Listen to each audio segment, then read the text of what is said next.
এবার বই তো এর থেকে বলছি আজ 5 দিন হয়, তার ওই আমার মোবাইলে এমবি শেষ হয়ে গেছে বাজার। আর আমি তো এই মসজিদ তুই লামতার না দুনিয়া বিকাজে আমি যাইতে না, আমি আল্লাহর রাস্তায় আইছি। তুই একটু আমার মোবাইলে এমবি রিচার্জ করিয়ে দে দেই। আর সন্ধ্যায় আমার লাইভে যাওয়ার কথা এর থেকে বইয়া ভাই, তার এর থেকে বইয়া দুনিয়া বি চিন্তা চেতনা কি ভালো। আপনার দেখি এমবি আছে মোবাইলে? আছে 300 এমবি।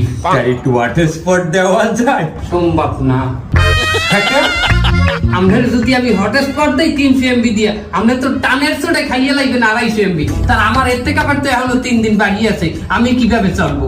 হ্যাঁ, অন্তপক্ষে আমার তো শেষের থেকে দিন একটা ভিডিও করে বলা লাগবে যে এর থেকে দান বন্ধুরা। আল্লাহ ইমান দান করো সবাইকে। আমাদের কেউ এর থেকে দুনিয়া বি চিন্তা চেতনা নিয়ে মশগুল থাকে।